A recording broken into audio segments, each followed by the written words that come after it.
In the last video of this series, we wrote a brand new song, which today I want to record. Step one should always be to record your drum track first, and just to make my life a little bit easier, I decided to record some scrap piano track to a metronome that we can now play the drums to. The drums will first come in alongside the guitars for our chorus. We'll also add them in the bridge and the key change section, but not in our verses. Simplicity is what I am aiming for with this song, so for our chorus, we're going to have a really basic 6/8 beat.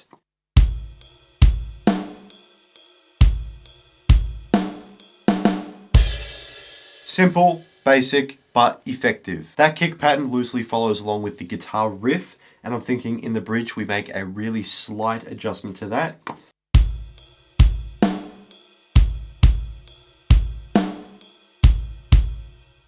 And that plus some extra crashes and maybe one really small drum fill for our key change section. Now that I've got all of that kind of worked out, we'll record the drum track.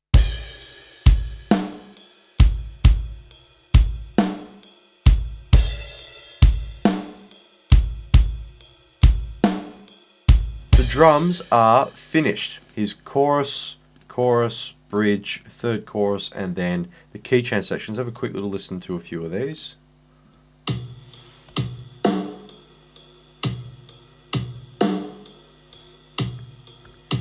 Same thing for that chorus, then we move into the bridge.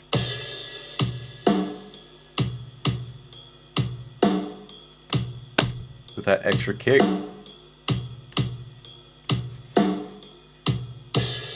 Again, no drum fills and only adding in that second crash there. That chorus is the same as the other two. And then we have the bridge again, but with more crashes, and now it's the key change section that has a drum fill.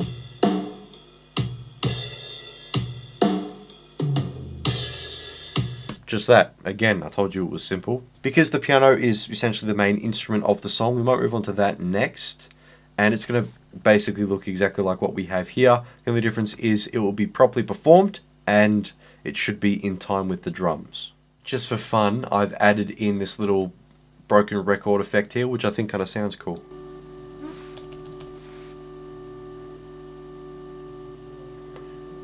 I think that would be really sick. So my thinking is, obviously the pianos are now done. The outro of the song, which is over here, is just our verse again. What I want to do is from this point here, I want there to be this absolute mass of distorted noise. And I don't know how I'm going to do it, but I want this... I don't know how to explain it. Actually, I might have an example. The end of Happier Than Ever by Billie Eilish has got a similar sound to what I want to kind of simulate here. So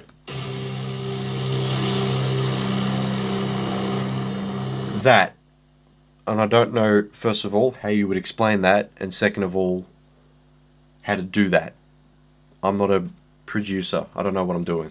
So that's the thinking. It's this big, loud, distorted, crunchy noise all put together that hopefully sounds really cool and that kind of really quickly crescendos in to the end of the song, which will finish on this A.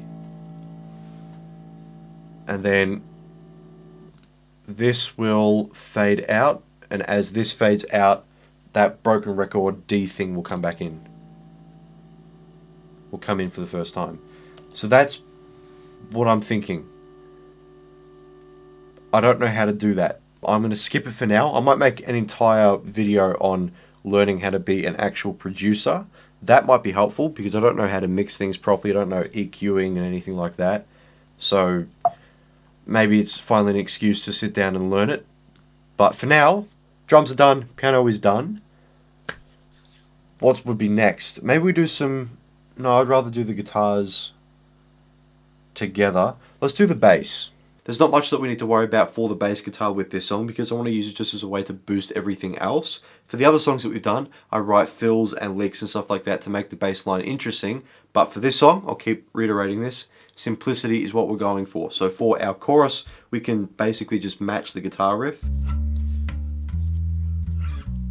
Maybe add very simple licks. Simple stuff like that. To add some variety to the bass line, we might play the first chorus up the octave, and then our other choruses we can add the lower stuff, just to keep building on top of everything. For our verses, I want to do just really basic high bass notes, root notes of the chords, maybe even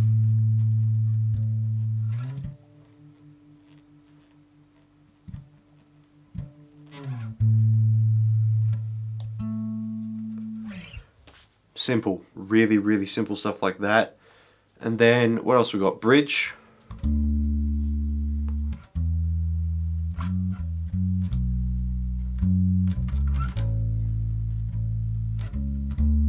Just mess around with the root notes of the chords for the bridge, and same thing for the key change section, where I guess we match what the piano is doing, or at least the bass notes from the piano.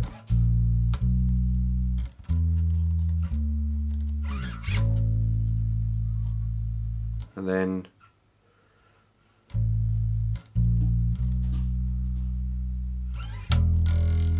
drop down there for that.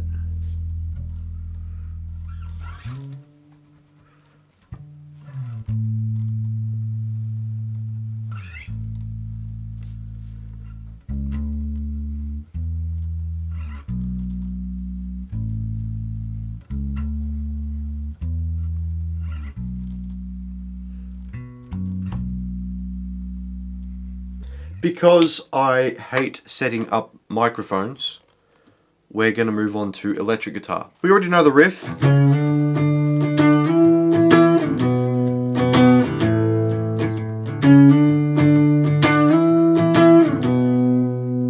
We've got that.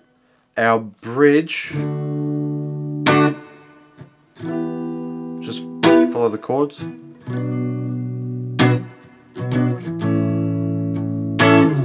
I want the third chorus to be a little bit heavier, so what I might do is, we'll stay there, but I'm going to drop the volume down.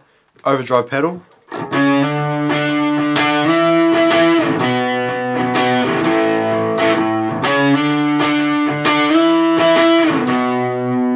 Add a little bit of crunch, and I think I'd like to do the same thing for the key change section.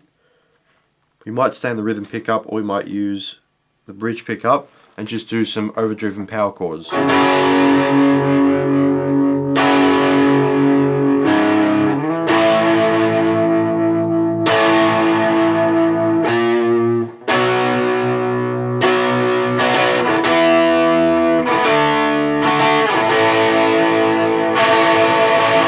Preferably in tune, that would make most sense. We've got the riff for the chorus.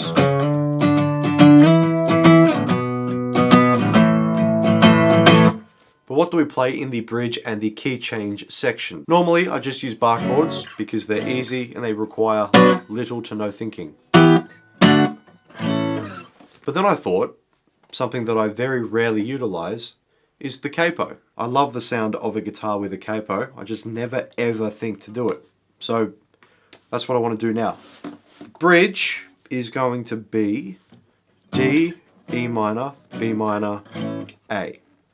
The D major we can do as C, the E minor we can do as D minor, the B minor will be A, and then G major.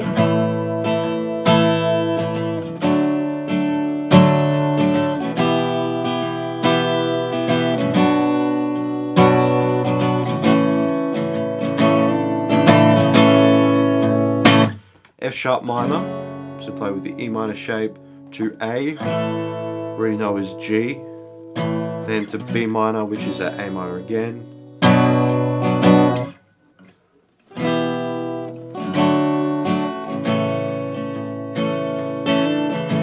I want to add that sus4 thing.